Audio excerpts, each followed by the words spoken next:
IMT Conversations with Rhod Tecson. An incisive and sharp discussion of today's current issues. Ang pagpadayon sa duwa ka dekada nga serbisyo publiko.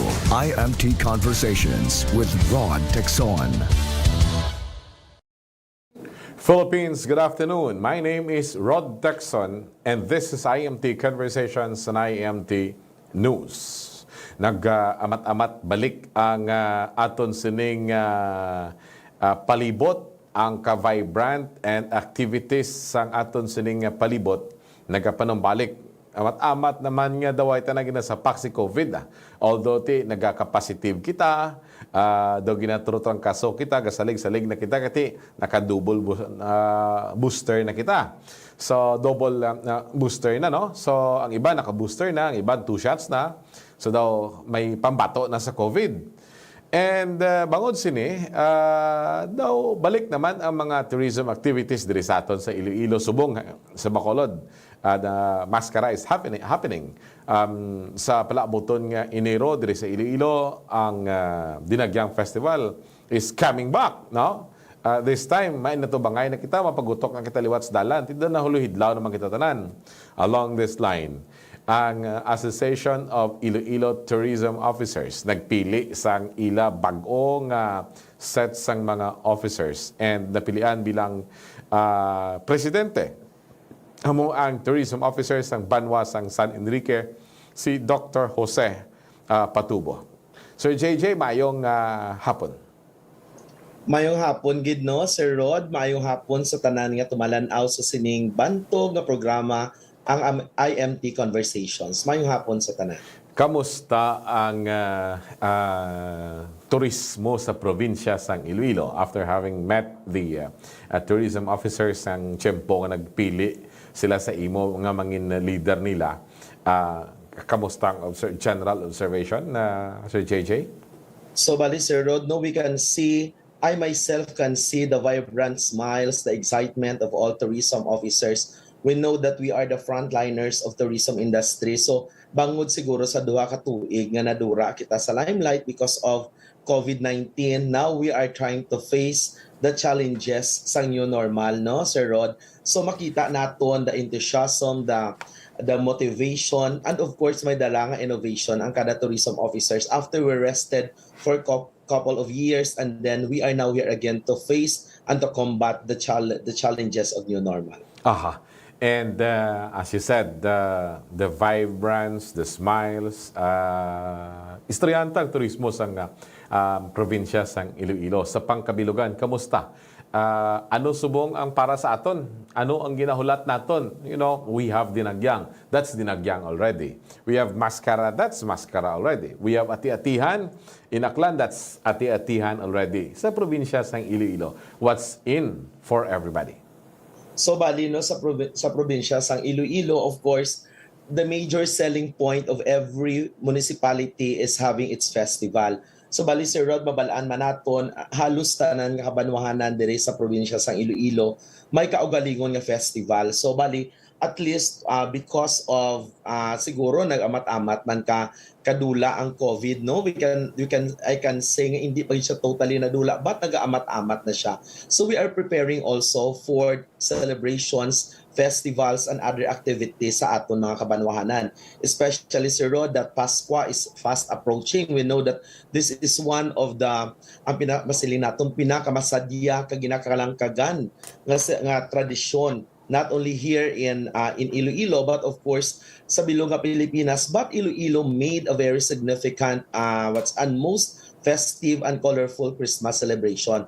Kay bangod kada banwa bisan mahambal naton bisan ano lang ang estado sa aton banwa regardless of the class of the municipality, but still we are trying to celebrate Christmas to the best that we can. So isa na aton nga ginatanaw subong, and of course nagaamat-amat naman balik ang mga festivals and other events sa kabanwahanan. Halimbawa, subong this October, the end of October, may ara kita as Festival of the Municipality of Dumangas, and of course may ara man kita nga sa Saludan Festival of the Municipality of Tigbawan. Kag sa first week sang November, of course, sa Tigalalag Festival of the Municipality of Pavia. So makita naton Sir Rod, no, sa trend sang aton ng mga festival sa ginahiwat sa Kabanwahanan, we can say that nagabalik na amat-amat ang turismo sa Kabanwahanan naton. Aha. And isa sa mga na-notice natin subong sa probinsya ng Iloilo, Sir JJ, ang mga destination areas gaamat-amat bukas sa kadamo sang bag-o ang farm tourism naton, although damo sang criticisms about kung paano ini gina-approach, but then it's opening, kadamo sang nagabukas. And may mga heritage tourism. I know isa ikaw sa mga nagatrabaho sini. Nga pwede na ton mapabugal, mapasundayag, Sir JJ. So, Sir Rod, no, siguro is kung ang COVID-19 may nahatag nga mga adversities, mga challenges, struggles, and hindrances sa aton pagpangabuhi. Ang COVID-19 matanaw man naton siguro sa iya positive nga anggulo, no, in its positive angle, that it gave an avenue to our tourism destinations nga nato siya i-package ang maayo. As what you have mentioned, we gave birth to new tourism destinations, specifically the agro-tourism or the farm tourism. Bangon nakita naton during COVID-19, nga kung sa diin, we were restricted to magbisita sa mga malls, sa mga close, sa mga indoor, mga kaladtuan naton, and the best avenue nga makadtuan naton are open spaces. And again, isa ka oportunidad para sa aton mga farm tourism owners man nga i-repackage kag sa iban pagin nga mag-open sa bag-o pagin naton nga mga destinations. And one of the added attractions here in the province of Iloilo, of course, is the heritage tourism. Subong bangod siguro ang every municipality, in order for us to pass the SGLG or the Seal of Good Local Governance, dapat may ara kita mga heritage conservation measures na ginahimo. And out of that, we're able to identify, Sir Rod, what are the possible potential tourism destinations that are anchored to heritage. So bangod sina siguro sang una maghambal kita lang gid nga makadto kita sa tourism destinations. Anong masulod sa una naton are those beaches, are those mga bodies of water, landforms naton. But subong we have this, as what you mentioned, the heritage tourism. Nga kung sa diin, this heritage tourism will give us a glimpse on what happened on the past. So aton subong henerasyon, Sir Rod, will be the bridge to link the gap between the past and the present. And the heritage tourism is the best answer to that demand. Aha, okay. So sa sining nga punto, I know nga ang benchmarking padayon sa gihapon sa bahin sang aton sining mga tourism workers. Are we coming up with a specific roadmap from 1st District pasaka sa 5th District nga available ini para sa mga turista naton eventually? Magsiling kita nga 1st District, Oton, anong pwede natin makadtuan diri? Beach, destination, food, heritage areas, cultural areas, Doc JJ? Sir Rod, we're able already to come up with our tourism circuit. For example, for the 1st District of Iloilo, that is Southern Iloilo, kung sa diin they are famous for heritage, no? So we call it as heritage tour. And then ang 2nd district, we have the ecotourism tour, the adventure tour sa other district, and then the beaches on the 5th district. And we were able to come up and finalize that tourism circuit. And as a matter of fact, Sir Rod, we're able to dry run that circuit already prior to COVID, during the pre-COVID activity, no, anti-COVID, when Iloilo hosted the National Convention of the Association of the Tourism Officers of the Philippines. Kundiin atong tourism circuit, ang aton nga tourism circuit sa kada district in 5 districts in the province of Iloilo na dry run na naton ato, because more or less there are 600 participants during the time in Iloilo hosted. And then we were able to come up with a very good with tourism circuit wherein most, if not most, all municipalities in that particular district were covered with that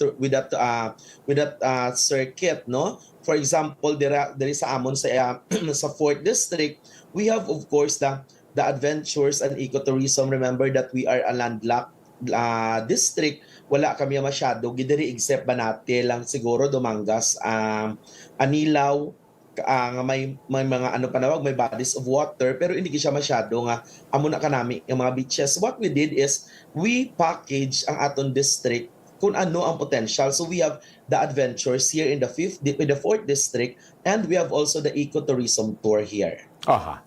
Di maini kay at least bastado na initanan-tanan, and in case gusto i-avail sa aton suning nga mga bisita, kag sang mga pumuluyo mismo around the region, and in particular around the Iloilo, mangin mahapos na initanan-tanan.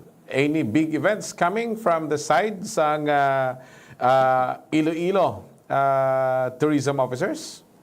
So, bali subong no, we are still on the process no nga finalize kita sa aton mga PPAs, our programs, projects, and activities. So isa naton diri is, of course, we are looking forward on the 23rd National Convention of the Association of Tourism Officers of the Philippines that will be hosted by the province of Cavite, wherein most of the tourism officers here in the province will be attending also, together with our SB members, chairman, committee on tourism, kag may ara man kita nga mga LCEs or local chief executives that will be joining with us, because they found this is the best avenue where we can benchmark the other best tourism practices of other provinces here in the Philippines.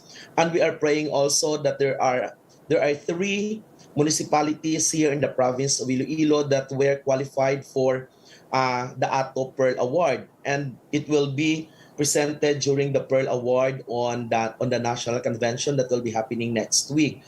And of course, we will be having also an immersion tour sa ato ng mga tourism officers, wherein we will be looking on the best practices of the province of Capiz as long as their heritage preservation is concerned. Of course, we really believe that no man is an island, no man stands alone, and really adhere that brainstorming,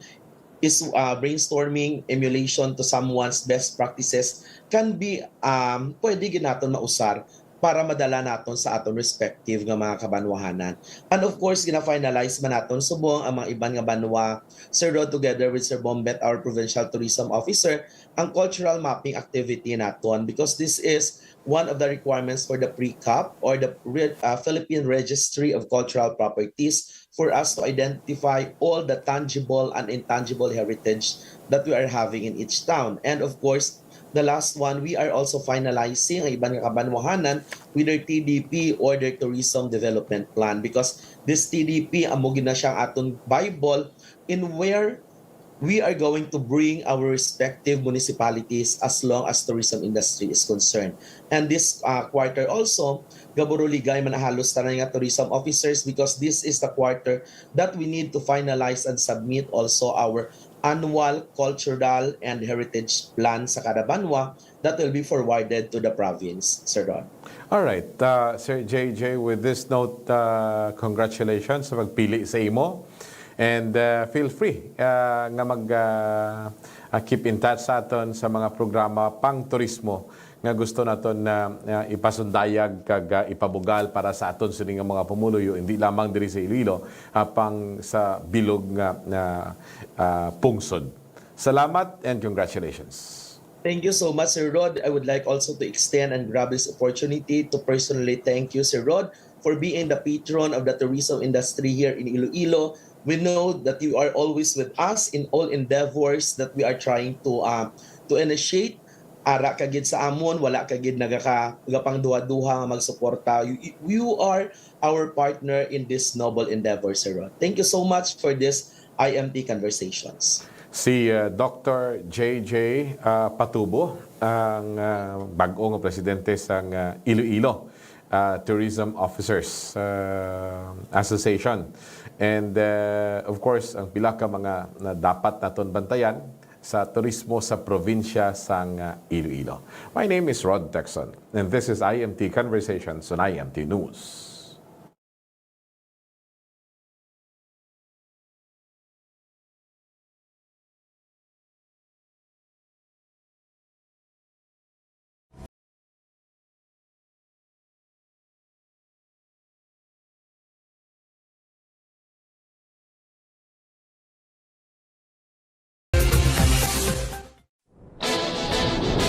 IMT Conversations with Rhod Tecson. An incisive and sharp discussion of today's current issues. Ang pagpadayon sa duwa ka dekada nga serbisyo publiko. IMT Conversations with Rhod Tecson.